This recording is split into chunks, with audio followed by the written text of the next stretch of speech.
দর্শক, কালের কণ্ঠে আজকে প্রফেসর ইউনূস এবং তার সরকার নিয়ে যে ভয়াবহ প্রতিবেদন প্রকাশিত হয়েছে সেটা নিয়ে ব্যাপক চাঞ্চল্যের সৃষ্টি হয়েছে এবং প্রফেসর ইউনূসের পক্ষে যারা চাটুকারিতা করেন তারা নানাভাবে কালের কণ্ঠের মুণ্ডুপাত করার চেষ্টা করছেন। কালের কণ্ঠের সাংবাদিক তাদেরকে সমালোচনা করার চেষ্টা করছেন, তারা একটা এজেন্ডা বাস্তবায়ন করার চেষ্টা করছে, তারা ফ্যাসিবাদকে আবার ফিরিয়ে আনার চেষ্টা করছে, এ ধরনের নানা কথা বলার চেষ্টা করছেন। এবং সেই কথার পরিপ্রেক্ষিতে কালের কণ্ঠের নির্বাহী সম্পাদক হায়দার আলী তিনি ফেসবুকে একটা পোস্ট করে একটা ইন্টারেস্টিং ব্যাপার সামনে উত্থাপন করেছেন। আমরা এই ভিডিওতে আলোচনা করব তার পোস্টে সেই ইন্টারেস্টিং ব্যাপারটা এবং কালের কণ্ঠের যে অনুসন্ধানী রিপোর্ট আজকে প্রফেসর ইউনূসের মেটিকুলাস ডিজাইন নিয়ে করা হয়েছে তার কিছু চুম্বক অংশ এবং অন্তত দুইজন আইনজীবীর বক্তব্য, যে বক্তব্যের মাধ্যমে প্রফেসর ইউনূসের অপকর্মগুলো একেবারে পরিষ্কার সামনে এসেছে, যে সামনে আসাটা অনেকের কাছেই ভালো লাগেনি। এমনকি আমরা যে কোনো বিষয়ে, যে কোনো অন্যায়ের ব্যাপারে সোচ্চার কণ্ঠ আল জাজিরার অনুসন্ধানী সাংবাদিক জুলকারনাইন শাহের, তাকে পর্যন্ত কালের কণ্ঠের এই সাংবাদিকতা কিংবা সংবাদ নিয়ে সমালোচনা করতে দেখছি। কেন এত সমালোচনা হচ্ছে?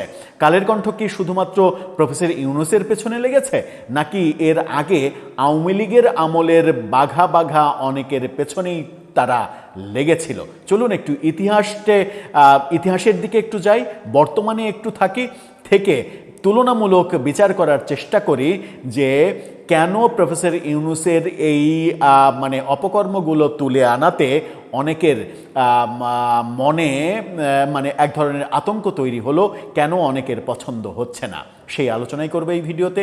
থাকবেন পলিটিক্স টিভির নিয়মিত আয়োজনে।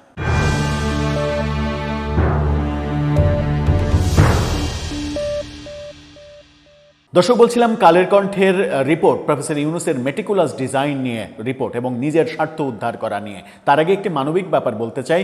ফুড ফর অল এই শিরোনামে নতুন একটি চ্যানেল যারা অসহায়, গরিব, দুস্থ, ক্ষুধার্ত মানুষের পাশে একবেলা খাবার নিয়ে, রান্না করা খাবার নিয়ে দাঁড়াচ্ছে। ডেসক্রিপশন বক্সে তাদের চ্যানেলের লিঙ্ক দেওয়া আছে, ফুড ফর অল। অন্তত সাবস্ক্রাইব করে তাদের এই মানবিক কর্মের পাশে আপনারা দাঁড়াবেন, যেন এই মানবিক কর্মটা সবার কাছে পৌঁছে যেতে পারে এবং এটা দেশের গণ্ডি পেরিয়ে বিদেশে পর্যন্ত চলে যেতে পারে। চলে যাচ্ছি মূল আলোচনায়। বলছিলাম প্রফেসর ইউনূসকে নিয়ে তার নিজের স্বার্থ উদ্ধার করা, তার নিজের প্রতিষ্ঠানের নামে সব কিছু করে নেয়ার যে মেটিকুলাস 1.5 বছর, সেটা নিয়ে কালের কণ্ঠের অনুসন্ধানী সাংবাদিকতা আজকে যেটা প্রকাশিত হয়েছে সেটা নিয়ে ব্যাপক সমালোচনা করছেন অনেকে। কিন্তু কেন এই সমালোচনা, সেটা প্রশ্ন আসে। অনেকে বলছেন যে প্রফেসর ইউনূসের পেছনে লেগেছে কালের কণ্ঠ, কিন্তু কালের কণ্ঠ কি শুধুই প্রফেসর ইউনূসের পেছনে লেগেছে, নাকি আওয়ামী লীগের আমলেও তাদের এই কর্মকাণ্ডগুলো আমরা দেখেছি, অনুসন্ধানী সাংবাদিকতা আমরা দেখেছি?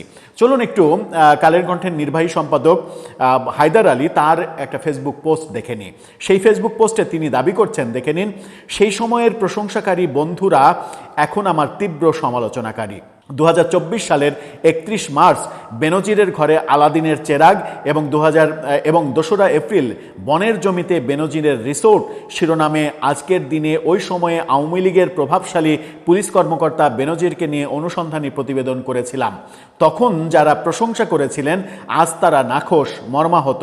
তখন আমাকে আওয়ামী বিরোধী বানিয়ে যারা খুশি ছিলেন তারাই আজকে আমাকে দোসর বানাচ্ছেন। কি বিচিত্র দুনিয়া! পক্ষে গেলে আরাম আর বিপক্ষে গেলে হারাম। কোন দুইটা ব্যাপার নিয়ে তিনি বলছেন? বেনজির আহমেদ শেখ হাসিনা সরকারের সব থেকে প্রভাবশালী পুলিশ কর্মকর্তা, আইজিপি হিসেবে যিনি প্রচুর সম্পদের মালিক হয়েছেন, এরকম অভিযোগ আমরা শুনে আসছি। তাকে নিয়ে দুটো রিপোর্ট, অনুসন্ধানী রিপোর্ট প্রকাশিত হয়েছিল কালের কণ্ঠে। সেই দুটো রিপোর্ট দেখে নিন। একটা শিরোনাম করা হয়েছিল বেনজিরের ঘরে আলাদিনের চেরাগ, এরপরে আরেকটার শিরোনাম করা হয়েছিল বনের জমিতে বেনজিরের রিসোর্ট। এই যে ভয়াবহ অনুসন্ধানী রিপোর্ট, এবং সেটা আওয়ামী লীগের আমলেই এই রিপোর্ট বেরিয়েছিল। এই রিপোর্ট যখন বেরিয়েছিল তখন অনেকেই আওয়ামী লীগ বিরোধী বলেছিল এই সাংবাদিককে। এবার যখন প্রফেসর ইউনূসের বিরুদ্ধে এরকম অনুসন্ধানী সাংবাদিকতা দেখছি, তখন তাকে আওয়ামী লীগের দোসর ট্যাগ দেয়া এটা কি নৈতিকতার মধ্যে পড়ছে? এই প্রশ্নটা যেমন হায়দার আলী করছেন, তখন এই প্রশ্নটা কিন্তু সার্বজনীন হয়ে যাবে। আজকের রিপোর্টের চুম্বক অংশ কি ছিল? বেশ কিছু চুম্বক অংশ, আরেকটা রিপোর্টে আমরা রিপোর্টের ডিটেল নিয়ে আলোচনা করেছি আরেকটা ভিডিওতে। এই ভিডিওতে আমরা কয়েকটা চুম্বক অংশ নিয়ে আপনাদের সঙ্গে আলোচনা করতে চাই। বেশ কয়েকটা ফটোকার্ড নিয়ে আলোচনা করতে চাই। একটা দারুণ ব্যাপার আপনাদেরকে দেখাতে চাই। সেই দারুণ ব্যাপারটা হচ্ছে যে একটা পোস্ট করা হয়েছে, যে পোস্টে দাবি করা হয়েছে যে একদিনে নাকি 18টা 8 ঘন্টায় নাকি 18টা ফটোকার্ড তৈরি করে কালের কণ্ঠ এটা সাংবাদিকতার নামে একটা অপসাংবাদিকতা তৈরি করছে, যে অপসাংবাদিকতা কোনোভাবেই গ্রহণযোগ্য নয়।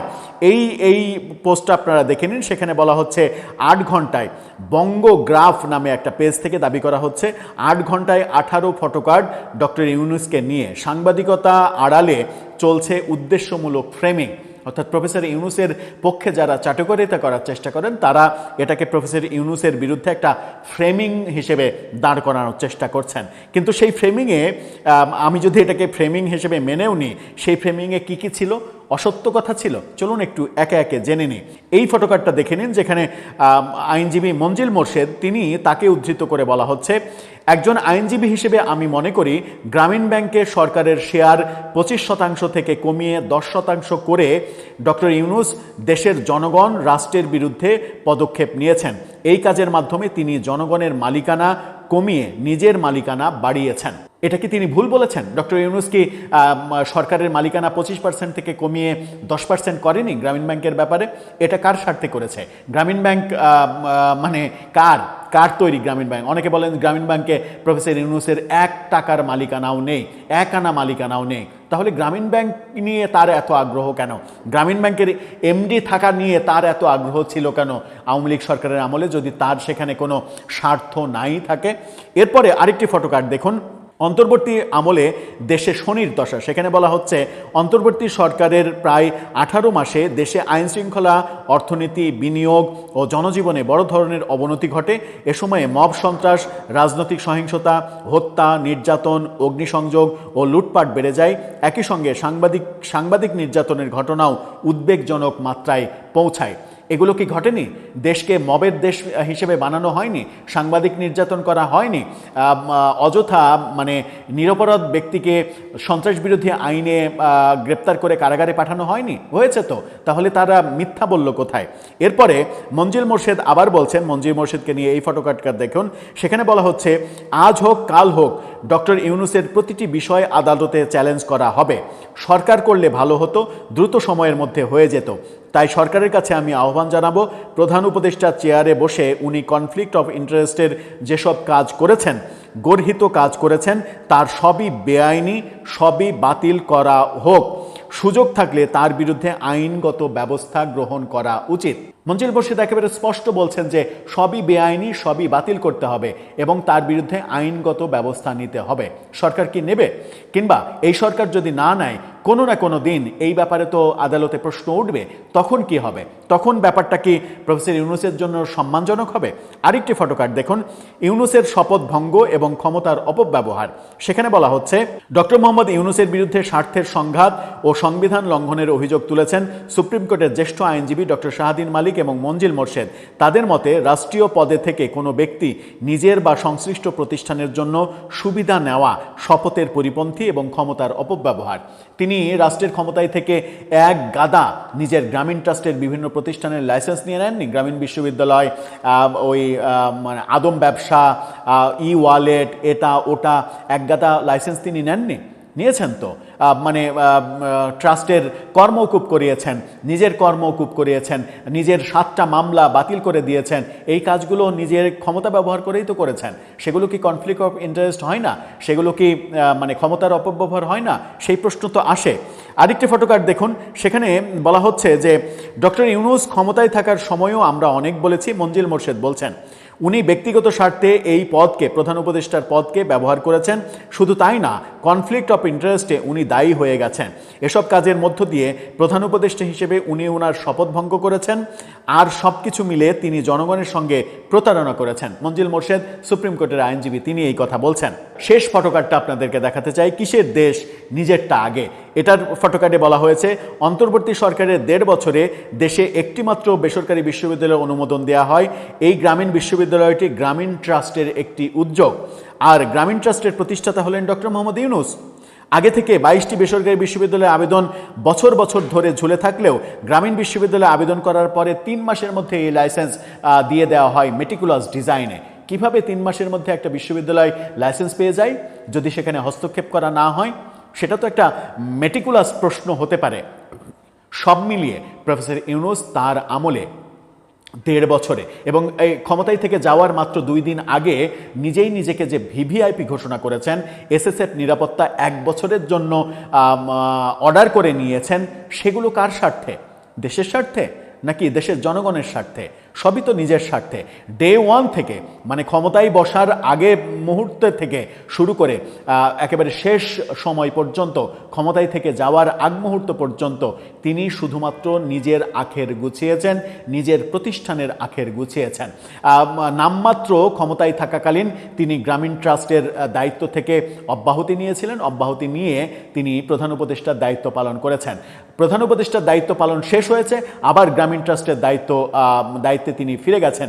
ইউনূস সেন্টারে তিনি রেগুলার বসছেন। ইউনূস সেন্টারে বসে তার সমস্ত ব্যবসা দেখভাল করছেন এবং এই যে প্রতিষ্ঠানগুলোর লাইসেন্স সেগুলো নিয়েছেন, সেগুলো সবই ইউনূস সেন্টারের আন্ডারে পরিচালিত হয়, সবই গ্রামীণ ট্রাস্টের আন্ডারে পরিচালিত হয়। তাহলে এগুলো কার প্রতিষ্ঠান?